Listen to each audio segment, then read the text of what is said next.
Girl Jazz back with another message. If this y'all first time tuning in, welcome, welcome, welcome. If you feel yourself navigating, gravitating more to my channel, you can consider yourself chosen, part of the 144,000. And so, guys, here you get the 2-for-1, where I give you guys a word of encouragement, break it down for you all, and then I help assist you guys on your healing journey or your spiritual walk in Christ, whatever title you want to put on it. And so, guys, welcome to Real Ministry University, where this is a spiritual school of learning. You guys are being spiritually upgraded at this moment in time, so you can feel your gifts increasing. And so, guys, that's just letting you know that if you've been feeling light headaches or anything of that nature, your gift of discernment is increasing. And God is increasing you at this moment in time because you're at a new spiritual level, so you have new devils. So just be reminded and just know that, you know, it could be a lot of mental blockage lately or brain fog, but that's why, because the enemy is trying to distract you, and now your spiritual attacks or whatever, they'll be coming at a different level, at a different pace, more mentally now than ever, okay? But that's for somebody, not everybody. Okay, so take it how it resonates. So, guys, once again, welcome to Real Ministry University, where this is a spiritual school of learning. Today's title of the message is called Success. It's coming from the book of Samuel, chapter 1, verses 12 through 18. So let's go ahead and get into the word, and then we can get into the message. And it reads, "And it happened as she continued praying before the Lord that Eli watched her mouth. Now Hannah spoke in her heart, only her lips moved, but her voice was not heard. Therefore Eli thought she was drunk. So Eli said to her, 'How long will you be drunk? Put your wine away from you.' But Hannah answered and said, 'No, my Lord, I am a woman of a sorrowful spirit. I have drunk neither wine nor intoxicating drink, but have poured out my soul before the Lord. Do not consider your maidservant a wicked woman, for out of abundance of my complaint and grief I have spoken until now.' Then Eli answered and said, 'Go in peace, and the God of Israel grant your petition which you have asked of him.' And she said, 'Let your maidservant find favor in your sight.' So the woman went her way and ate, and her face was no longer sad." Okay, so basically what's going on here is Hannah made a vow to God that if God blessed her to have a son, she would dedicate her son to God, or all of that, and she'll dedicate her life over to God too. So after that, that's when Hannah, you know, she left or whatever. She had Samuel, that was her son's name. And so after that or whatever, she did keep her promise to God, or her vow to God. And so when I was in consecration, God was just letting me know that you could be a feminine energy or a woman, and you may have strayed away. You may have an alcohol problem as well. But God is saying, since you have rededicated your life, or you promised him if he do something for you, you would stop doing this and all that stuff. So God is saying that your stuff has been, he's going to give you what you're asking for. So he's renewing you and restoring you at this moment in time. And so God is just saying that if you have an alcohol problem, he's going to take that alcohol problem away from you. And then he's also saying as well that, you know, he is going to redeem you and your child, or restore y'all, or whatever. So that's for somebody, not everybody. And so for the second part of the message, is the kingdom spouses that's in contact. God is just saying that because you guys are rededicating your life back over to Christ, you guys are being successful at this moment in time.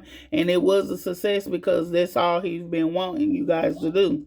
So, masculine, if you've been wondering about your wife and your children that you have with this woman, and they haven't been saved, or they didn't ever get baptized, but because you've been kind of pushing that, or you've been letting them fulfill their own spiritual walk in Christ or whatever, then, you know, you could be allowing them to go on to the next step and go ahead and get baptized or dedicated.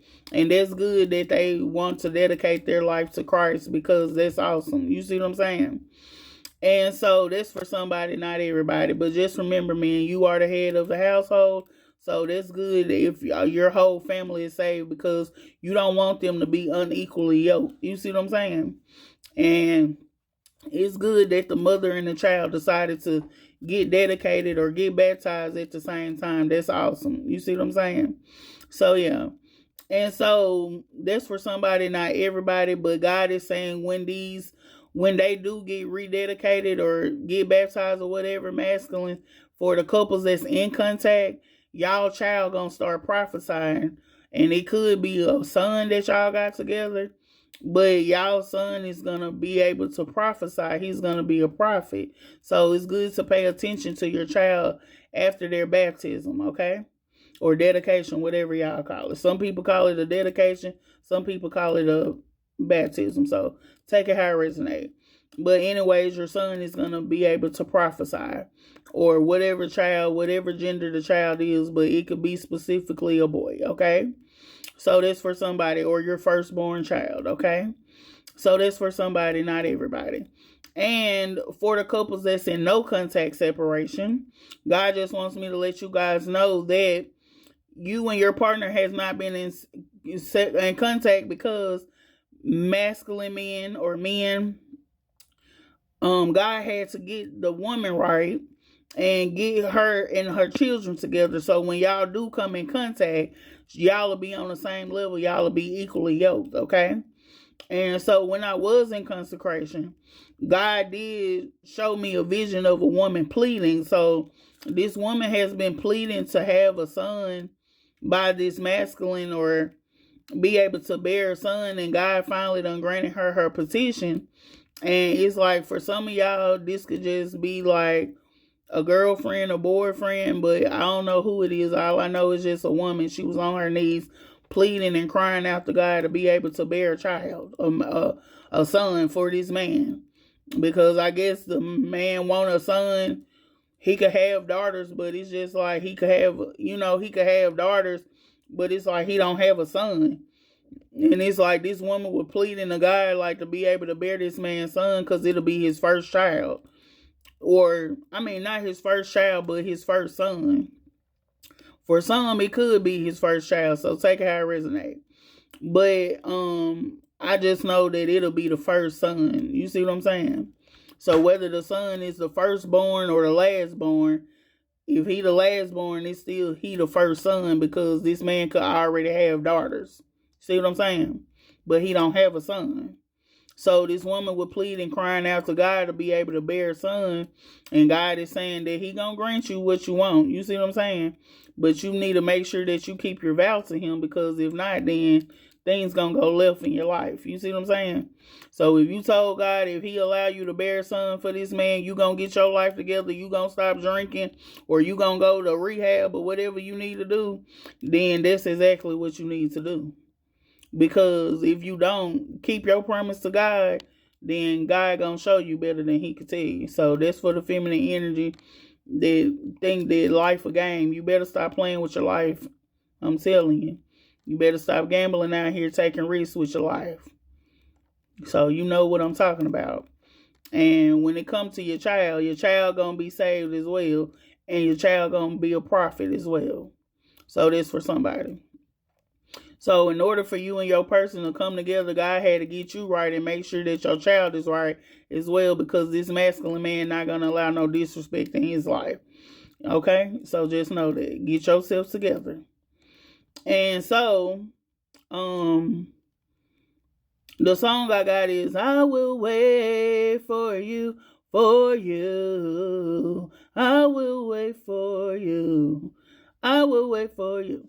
God gave me that song when he was telling me about the kingdom spouses that's in no contact separation. For most of y'all, these men been waiting for the women to get right so that they could go on and get back in your life and propose and all that, and y'all can get on the right track. This is a confirmation for the masculine. He's finally relieved that, yes, your person is finally on track. They got their kids together as well, so you don't have to worry about any of that. So God is still working in these people, through these people. This